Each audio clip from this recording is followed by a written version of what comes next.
আল্লাহ পাক ডাক দিয়ে বললাম, ও বান্দা, মাহফিল হচ্ছে, আর ওই মাহফিলে আমার আলোচনা হচ্ছে, আমার হাবিবের আলোচনা হচ্ছে। বান্দা রে, আমার নিয়ামত ভোগ করে আমার জমিনে দেখে, ও বান্দা, কিভাবে তুমি আমি আল্লাহকে বলে গেলে? ও বান্দা, একটা বার তাকে দেখো আমি আল্লাহ তোমাকে কি পরিমাণ নিয়ামত দিয়েছি। আমার দেয়া নিয়ামত গুলি যদি তুমি গণনা করতে শুরু করো, বান্দা, তোমার জীবন শেষ হয়ে যাবে। আমি আল্লাহ তোমাকে যে নিয়ামত গুলো দিয়েছি, ওই নিয়ামত গণে শেষ করতে পারবে না। জোরে বলেন সুবহানাল্লাহ। ভাইরা আমার, বন্ধুরা আমার, যেহেতু আল্লাহ পাকের নিয়ামত বান্দার উপরে সবচেয়ে বেশি, এই পৃথিবীতে আল্লাহ পাকের চাইতে আর কারো নিয়ামত এত বেশি আমাদের উপরে নাই। আল্লাহ পাকের সব নিয়ামত আমরা ভোগ করতেছি, আমরা খাইতেছি, আল্লাহর জমিনে আমরা থাকতেছি। আল্লাহ পাক আমাদেরকে চক্ষু দিলেন, হাত দিলেন, পা দিলেন। আল্লাহ পাক এত সুন্দর করে একটি বডি দিলেন, এত সুন্দর জবান দিলেন, কত সুন্দর সুন্দর কথা বলি, চক্ষু দিয়া কত সুন্দর সুন্দর আল্লাহ পাকের সৃষ্টি দেখি। আল্লাহ পাক আমাদেরকে এত কিছু দিয়েছেন, এই জন্য সর্বপ্রথম আমাদের উপরে মহান আল্লাহর হক হচ্ছে, ও বান্দা, যেহেতু সবচেয়ে বেশি নিয়ামত আমি তোমাকে দিয়েছি, এই জন্য আমি আল্লাহর গোলামি তোমরা করতে হবে। জোরে বলেন ঠিক কিনা? গোলামি করতে হবে কার? আল্লাহর। দাসত্ব করতে হবে কার? আল্লাহর। ইবাদত করতে হবে কার?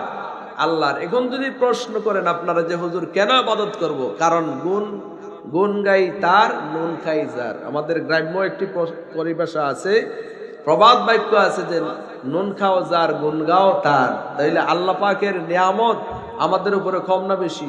অনেক বেশি। এই জন্য আমরা সর্বাবস্থায় কার শুকরিয়া আদায় করব? আল্লাহর। কিভাবে? নামাজ পড়ে নাকি নামাজ ছেড়ে? নামাজ পড়ে আল্লাহকে সেজদা দিয়ে, সেজদায় পড়ে আল্লাহ পাকের শুকরিয়া যদি আদায় করেন, আল্লাহ রাব্বুল আলামিন বলছেন, লাইন শাকারতুম লাযিদান্নাকুম।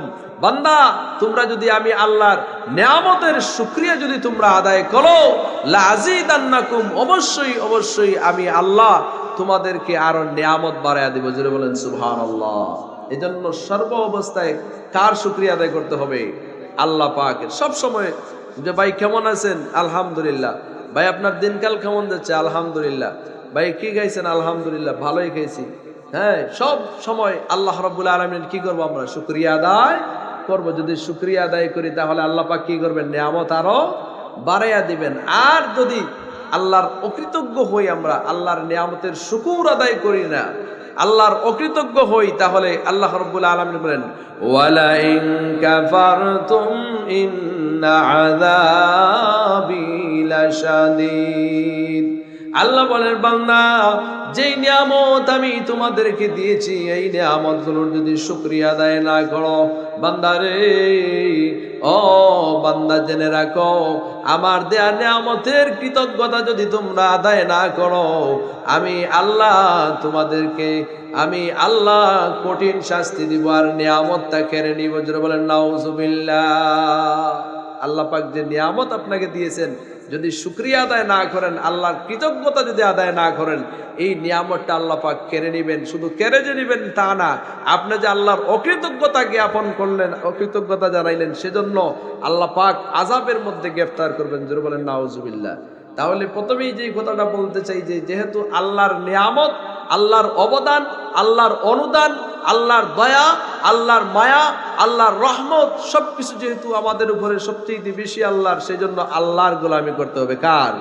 আল্লাহর। আল্লাহ রাব্বুল আলামিনের গোলামি। আর এই গোলামির মধ্যে, ইবাদতের মধ্যে সবচেয়ে শ্রেষ্ঠ ইবাদতের নাম কি? নামাজ। সবচেয়ে শ্রেষ্ঠ ইবাদতের নাম কি?